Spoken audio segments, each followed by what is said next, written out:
అది బ్రతికేవాడు. ఆ ఒలివ ఆకులు పావురం చేసినాక కొమ్మలు కోసి తీసుకొచ్చి నోహ దగ్గర, అంటే జలపులు అప్పుడు నీరు ఆరినది లేదా భూమి చూడడానికి నోహ ఓడలోంచి పావురనే పంపినాడు. అప్పుడు అంటే ఇప్పుడు కూడా యేసుక్రీస్తు వారి కాలం చెట్లు కూడా 2000 సంవత్సరాలు ఇప్పుడు కూడా ఒలివ మొక్కలు చెట్లు చాలా అంటే ఎక్కువ కాలం బతుకుతాయి, అంటే లాంగ్ లైఫ్, దీర్ఘాయుష్. ఒలివ చెట్టు దీర్ఘాయుష్కు గుర్తుగా. అలాగే ఒలివ చెట్లు ఆకు మనం చూస్తే ఇది భూమిలో ఏరు మొదలుకొని ఆకుల వరకు మొత్తం పనికొస్తుంది. ఈ ఒలివ చెట్ల నుంచి మనకు ఆలివ్ సోప్స్, ఆలివ్ ఆయిల్, ఇలాగ రకరకాలుగా ఉపయోగపడదు. ఇజ్రాయెల్ తినే ఆహారం వాళ్ళ ఆయిల్ ఏంటి తెలుసా? ఒలివలు ఇజ్రాయెల్ తినేది. అందుకే వాళ్ళకి హార్ట్ అటాక్లు, లివ్స్ ఇవన్నీ ఉండవు వాళ్ళకి. ఇజ్రాయెల్ వండే ఆహారం నూనె ఏంటంటే ఆలివ్ ఆయిల్. మనం వండే శనగ నూనె ఇవి రకరకాలు చేస్తారు అనుకోండి, సన్ఫ్లవర్ ఇవన్నీ. అన్నిటికీ శ్రేష్టమని తెలుసా? Olive oil. అది చాలా కాస్ట్ అది. సరే, అయితే అంటే అది ఇంకోటి, ఆ చెట్టు మొత్తం ఉపయోగపడుద్ది. అంటే అర్థం ఏంటంటే దేవునికి ఉపయోగపడే చెట్టు, దేవునికి ఉపయోగపడుతుంది. ఆ చెట్లు ఏది తీసేయడానికి వీల్లేదు, ఆకులతో సహా ఏళ్ళతో సహా. అంటే అంత ఉపయోగపడే చెట్టు అది. అంతేకాదు, ఇక్కడ ఏమన్నాడు? మీ పిల్లలు ఒలివ మొక్కల వలె అన్నారు. ఇక్కడ పిల్లలు ఒలివ మొక్కలు అయితే 52 కీర్తన చివరి దావీదు ఏంటంటే, నేనైతే దేవుని మందిరంలో పచ్చని ఒలివ చెట్టు వలె ఉన్నాను. అంటే అంటే పెద్దవారేమో ఒలివ చెట్టుకు సాదృశ్యం, పిల్లలు ఒలివ మొక్కలకు సాదృశ్యం. కనుక మన భోజనం బల చుట్టూ కూడా, ఈ భోజనం బల చుట్టూ ఎక్కడంటే దేవుని ఇంటిలో, దేవుని మందిరంలో కనబడాలి. మనం దేవుని మందిరంలో కనబడకపోతే ఏమో తెలుసా? మనం కార్ల్ మార్క్స్, లెనిన్ వాళ్ళ చరిత్ర మనం చూస్తే, వాళ్ళు రష్యా, చైనా దేశం మనకు వస్తారు. అంటే కమ్యూనిజం తీసుకొచ్చింది ఎవరు తెలుసా అండి? మార్క్ అనేది బైబిల్లో మనం చూస్తారు. క్రిస్టియన్స్ అయిపోయారు, వాళ్ళ తల్లిదండ్రులు మంచోళ్ళు, పిల్లలు ఏమయ్యారంటే నాస్తికులు అయిపోయారు. కార్ల్ మార్క్స్, లెనిన్ వీళ్ళు కమ్యూనిస్ట్ సిద్ధాంతం ఏంటంటే దేవుడు లేదని చెప్తారు. ఆ సిద్ధాంతం తెలుసుకండి, దేవుడు లేదు. వాళ్ళు సిద్ధాంతం ఏంటంటే దేవుడు ఉంటే కనబడాలి, అది వాళ్ళ సిద్ధాంతం. అందుకే ఈ కార్ల్ మార్క్స్, లెనిన్ ఆ సిద్ధాంతాలు పిల్లలు తీసుకొచ్చారు. దేవుడు లేదు. ఇప్పుడు వాస్తవానికి దేవుడు ఉన్నాడా లేడా? బైబిల్ దేవుడు ఉన్నాడని, ఆయన ఎందుకు వచ్చే వారికి ప్రతిఫలం దయచేవాడని నమ్మవాలని. దేవుడు ఉన్నాడు కాబట్టి సృష్టి, ప్రకృతి ఇవన్నీ కూడా, సూర్యుడు ఉదయిస్తున్న అస్తమిస్తుంది. దాదాపు 6000 సంవత్సరాల చరిత్ర మన సూర్యుని గురించి చూపిస్తుంది. ఇన్ని సంవత్సరాలు ఎవరు బ్రతికారు? ఎవరు లేరు కండి. మరి ఎవరు సూర్యుడిని ఉదయింపజేస్తున్నారు? ఈ ప్రకృతి సృష్టి అంటే బైబిల్ ఉంది. ఆయన బలమును స్వీకరించి ఏలుబడి చేస్తున్నాడు. సృష్టికి కర్తగా ఉన్నాడు, దేవుడు ఉన్నాడు. కానీ దేవుడు ఉన్నాడు కాబట్టి సృష్టి అంతా కూడా నిర్వర్తించబడతాం. కాబట్టి దేవుడు ఉన్నాడు. మనం దేవుని పిల్లలుగా అలా ఒలివ మొక్కల వంటి అనుభవం మనం ఉండాలి. కాబట్టి మనం ముగింపులో చివరిగా చూస్తే, ఈ రీతిగా సీయోనులోని యెహోవా నిన్ను ఆశీర్వదించువాడు. అంటే సీయోనులోని దేవుడు ఆశీర్వదిస్తాడంటే మనం ఈ గుణ లక్షణాలు కలిగి ఉంటాం. ఏంటి ఆశీర్వాదము? ఇక్కడ ఆశీర్వాదం, అసలైన ఆశీర్వాదం తెలుసండి బైబిల్లో. అసలైన ఆశీర్వాదం చేస్తే గొప్పది. ఒక మనిషి రక్షణ పొందడం, ఆత్మరక్షణ పొందడం గొప్ప ఆశీర్వాదం, గ్రేట్ బ్లెస్సింగ్స్. ప్రపంచంలో అన్నిటికంటే గొప్ప ఆశీర్వాదం తెలుసా? ఒక మనిషి ఆత్మరక్షణ పొందడం గొప్ప ఆశీర్వాదం. దానికి మించిన ఆశీర్వాదం లేదు. ఆత్మరక్షణ పొందడమే ఆశీర్వాదం. ఒకవేళ ఆత్మరక్షణ పొందలేదనుకోండి, చూడండి జాగ్రత్త, ముగింపులో ఆత్మరక్షణ పొందలేదు అనుకోండి, మనం మారుమనసు పొందలేదు, బాప్తిసం పొందలేదు. మనకంటే కూడా ప్రపంచం ధనవంతులు ఉన్నారండి. బిల్ గేట్స్ ఉన్నారు అమెరికాలో, మనకి రతన్ టాటా గారు ఉన్నారు, ఈ మధ్యకాలం ఆయన ఉన్నారు. తర్వాత చూస్తే మన ఇండియాలో ముఖేష్ అంబానీ ఉన్నారు. వీళ్ళందరూ రిలయన్స్ కంపెనీ అధినేతలు. వాళ్ళు మనకు ప్రపంచంలో ధనవంతులు ఉన్నారు. వాళ్ళు ప్రభువుని ఎరగని వారు ఉన్నారు చాలా మంది. అది నిజమైన ఆశీర్వాదం కాదు. అంటే భూలోకంలో ధనం ఉంటేనే ఆశీర్వాదం అనుకుంటారు చాలా మంది. అది తర్వాత సెకండరీ. అది ఫస్ట్ ఏంటంటే మనం దేవుని కలిగి ఉండి, యెహోవా తమకు దేవుడుగా గల జనులు ధన్యులు. ఆయన మన దేవుడిగా కలిగి ఉంటారు. ఆయన నా దేవుడు అని మనం చెప్పాలి. ఎప్పుడు చెబుతాం? రక్షణ పొందినప్పుడు చెబుతాం. అదే సమయంలో దేవుడు ఏం చెప్పాలి? నేను వారి దేవుడిని అని అనిపించటకు నేను సిగ్గుపడను. అంటే దేవుడు కూడా చెప్పాలి, వీరు నా ప్రజలు అని చెప్పాలి. దేవుడేమో మన గురించి నా ప్రజలు. ఎప్పుడు చెప్తాడు దేవుడు ఆ మాట? బ్రదర్ ఎప్పుడు చెప్పినాడు? బాబుచి వాళ్ళకని పెంచి పోషించాడు. అలాగే నా కుమారుడు చెప్తాడు బ్రదర్.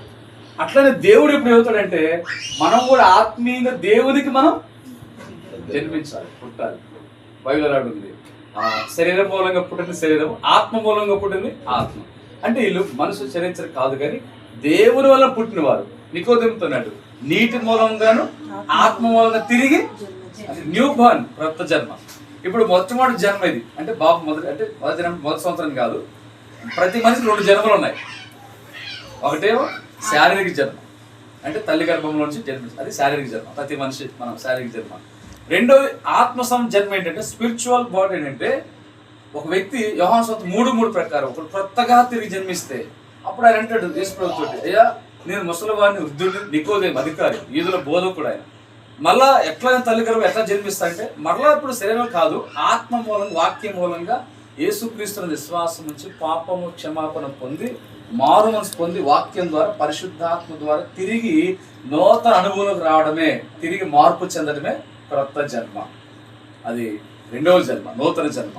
అంటే తిరిగి మనం పాపాలు ఒప్పుకొని మారు మనసు పొంది యేసుక్రీస్తులో తిరిగి బాప్తిస్మై క్రొత్త జన్మ జన్మించామంటే ఇది రెండవ జన్మ అంటారు. అందుకే 2 జన్మలు, ఒకటి భౌతికమైన జన్మ, రెండవది ఆత్మ సంబంధమైన జన్మ. ఈ భౌతికమైన జన్మని బట్టేమో ఫలానా తండ్రి తల్లి వాళ్ళకి పిల్లలుగా అంటారు, ఎవరైతే వాళ్ళ తల్లిదండ్రులు. ఆత్మీయ జన్మ ఏం చేస్తుంది తెలుసా? మనం దేవునికి పిల్లలం అవుతున్నాం, దేవుడు మనకు తండ్రి అవుతున్నాడు.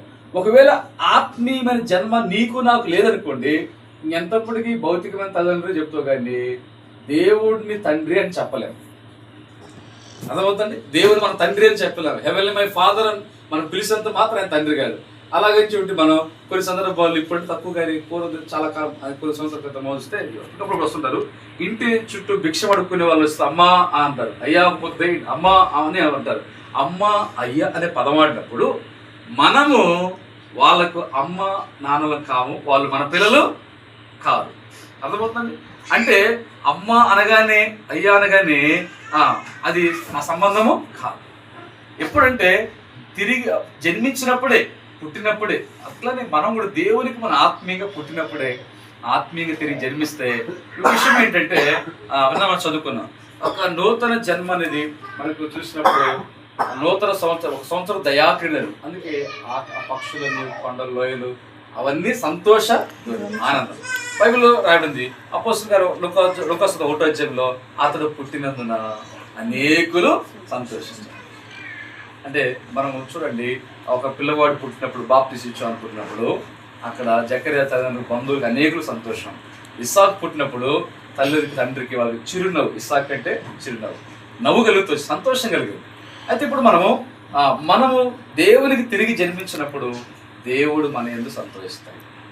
ఒక పాప మారు మనసు పొందితే పరలోకమంతా గొప్ప సంతోషం. మనం మారు మనసు పొందితే దేవుడు సంతోషిస్తాడు, అనేకులకు సంతోషం ఉంటుంది. కాబట్టి మనం సంతోషించడం కాదు, భౌతిక సంతోషం మంచిదే, దానికంటే ఇంకా గొప్ప సంతోషం ఏం తెలుసండి, ఆత్మీయంగా మనం తిరిగి దేవుడు.